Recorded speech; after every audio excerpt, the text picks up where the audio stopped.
नमस्कार दोस्तों, आप सबका स्वागत है एक और नए वीडियो में। इस वीडियो में हम गॉडेस हेकाटे के बारे में बात करने वाले हैं, जिन्हें चौराहे, जादू और जादू टोने से जुड़ी प्राचीन ग्रीक देवी हेकाटे अभी भी दुनिया भर में विश्वासियों और चिकित्सकों के लिए बहुत प्रासंगिक बनी हुई हैं। देवी को अक्सर 3 चौराहों या 3 अलग-अलग शरीरों के साथ चित्रित किया जाता है, जो अतीत, वर्तमान और भविष्य पर उनकी शक्तियों का प्रतिनिधित्व करते हैं, और इन्हें रात की देवी के रूप में भी माना जाता है और उसे एक चाबी, एक मशाल और सांपों की जोड़ी के साथ चित्रित किया गया है। हेकाटे की पूजा और प्रार्थना से कई उपहार, आशीर्वाद और लाभ जुड़े हुए हैं। इसमें उन लोगों से सुरक्षा शामिल है जो हमें नुकसान पहुंचाना चाहते हैं, बुरी आत्मा और राक्षसों। यही कारण है कि वो प्राचीन ग्रीक के चौराहे और दरवाजों की शोभा बढ़ाने के लिए जानी जाती हैं। जीवितों और मृतकों की दुनिया के बीच में होने के कारण उसे पहले को दूसरे से बचाने वाली शक्ति माना जाता है। हालांकि ऐसा कहा जा रहा है कि हेकाटे अच्छी और बुरी दोनों ऊर्जाओं के लिए जानी जाती है, जो अक्सर उपासकों के इरादे और इच्छाओं पर निर्भर करता है। इस वीडियो में हम आपकी प्रार्थना और देवी की पूजा के माध्यम से इष्टतम परिणाम प्राप्त करने के लिए विभिन्न अन्य प्रार्थनाओं, आवाहन, प्रसाद और जड़ी बूटी के साथ साथ आशीर्वाद, सुरक्षा और अधिक के लिए हेकाटे को समर्पित एक प्राचीन प्रार्थना के बारे में गहराई से जानकारी देंगे। हेकाटे से प्रार्थना करना, जैसे कि सभी प्रकार की प्रार्थनाओं के मामले में होता है, कुछ ऐसा है जो बेहद व्यक्तिगत है, जिसमें पालन करने के लिए कोई कठोर नियम और प्रक्रिया नहीं है। ऐसा कहा जा रहा है कि सैकड़ों वर्ष से उपासकों ने प्रभावी अभ्यास, तीव्र परिणाम के लिए कुछ बुनियादी सिद्धांतों का पालन किया है। एक शांत जगह ढूंढें। आमतौर पर सभी प्रकार की प्रार्थनाओं के लिए एक साफ, शांत और शांतिपूर्ण जगह बिल्कुल आवश्यक है। यदि जगह की कमी है तो बस आपको शयन कक्ष या प्रार्थना करते समय अपने बिस्तर पर बैठने से भी काम चल जाएगा। केवल यह सुनिश्चित करने की बात है कि आप लगातार स्थान नहीं बदलते। एक पवित्र स्थान बनाएं, भले ही आपके पास अपनी प्रार्थना और आह्वान के लिए एक समर्पित स्थान न हो, लेकिन जब भी आप अभ्यास करें तो हर बार एक पवित्र स्थान बनाना सुनिश्चित करें। ये आपकी आध्यात्मिक प्रार्थनाओं को आगे बढ़ाने के लिए स्थान निर्धारित करने से पहले अवस्था को साफ करके, एक मोमबत्ती स्थापित करके और जलाकर किया जा सकता है। मोमबत्ती के अलावा अभ्यासकर्ता आध्यात्मिक गतिविधियों के लिए एक विशेष स्थान को पवित्र करने के लिए अगरबत्ती या लकड़ी का कोयला जलाने पर भी विचार कर सकता है। हेकाटे को आमंत्रित करें। आप हेकाटे को उसके नाम का आह्वान करके संबोधित कर सकते हैं या किसी अन्य शीर्षक का उपयोग कर सकते हैं जिससे वह आमतौर पर जानी जाती है। इसमें क्रॉस रोड की देवी, चुड़ैल की रानी और लेडी ऑफ द नाइट शामिल है। आमतौर पर आह्वान को प्रार्थनाओं के साथ जोड़ा जाता है, लेकिन कुछ अभ्यासकर्ता देवी से प्रार्थना शुरू करने से पहले आह्वान करना पसंद करते हैं। अपने इरादों और इच्छाओं को व्यक्त करें।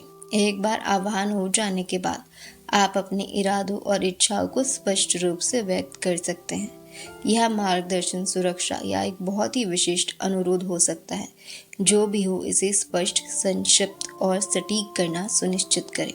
मुख्य बात यह है कि अपनी प्रार्थनाओं के प्रति ईमानदार रहे और सुनिश्चित करें कि ये आपकी गहरी भावनाओं और इच्छाओं के अनुरूप हों। अपना प्रसाद रखें। हेकाटे की प्रार्थना में पारंपरिक रूप से लहसुन, अंडे, शहद, दूध, मक्खन, ब्रेड और वाइन जैसे प्रसाद शामिल होते हैं, जिन्हें देवी का पसंदीदा माना जाता है। हालांकि बाद में चिकित्सक अपनी व्यक्तिगत प्राथमिकताओं के आधार पर या वो देवी को कैसे देखते हैं, उस आधार पर वस्तुओं को एक विस्तृत श्रृंखला का चयन करते हैं। तो इसमें हेकाटे को सम्मानित करने के तरीके के रूप में चाबी, मशाल, जड़ी बूटी और क्रिस्टल शामिल है। अपनी प्रार्थना कहें। जैसे कि पहले चर्चा की गई है, प्रार्थना को एक कठोर गद्दे की आवश्यकता नहीं है जिसे सटीक तरीके से बोलने की आवश्यकता है। अक्सर दिल से की गई प्रार्थनाएं अद्भुत काम करती हैं जब तक आप केंद्रित और चौकस रहते हैं। हालांकि इस वीडियो में अनुभागों में हेकाटे के लिए एक लोकप्रिय आह्वान शामिल किया है जिसे आप आजमा सकते हैं यदि आपको दिल से प्रार्थना करना कठिन लगता है। हेकाटे के प्रति आभारी रहें। आपकी बात सुनने, आपकी इच्छाओं को प्राप्त करने में उसकी मदद के लिए हेकाटे को धन्यवाद देकर प्रार्थना बंद करना सुनिश्चित करें। भले ही वांछित परिणाम अभी तक प्राप्त न हुए, सुनिश्चित करें कि परिणाम के संबंध में आपके मन में कोई संदेह न हो और फिर भी हेकाटे के प्रति आभारी रहे। हेकाटे मंगलाचरण एवं मंत्रोच्चारण। 2 सहस्त्र शब्दियों से अधिक समय से चिकित्सकों ने हेकाटे को प्रोत्साहित करने और अपनी इच्छाओं को प्रभावी ढंग से व्यक्त करने के लिए कई प्रकार के आह्वान और मंत्रों का प्रयोग किया है। यह आजमाने के लिए एक काफी लोकप्रिय विकल्प है जो देवी के गुणों और गुणों के साथ साथ अभ्यासकर्ताओं की इच्छा इरादों को पूरी तरह से एक साथ लाता है, बिना बहुत अधिक परिष्कृत या अत्यधिक जटिल हुए। हेकाटे की ये प्रार्थना आपको डिस्क्रिप्शन बॉक्स में मिल जाएगी। हेकाटे की जड़ी बूटी। प्राचीन यूनानियों ने देवी हेकाटे के साथ कई अलग अलग जड़ी बूटियों और पौधों को जोड़ा, जिसमें से प्रत्येक देवी के विभिन्न गुणों और ऊर्जाओं का अनुरूप था। इसमें मैंड्राके, वेलाडोना, लैवेंडर और अन्य शामिल हैं। जब हेकाटे के लिए प्रसाद की बात आती है तो मैंड्राके अब तक सबसे लोकप्रिय है। माना जाता है कि इसकी जड़ों में जादुई गुण होते हैं जो दर्शक और भविष्य के सपने को प्रेरित कर सकते हैं।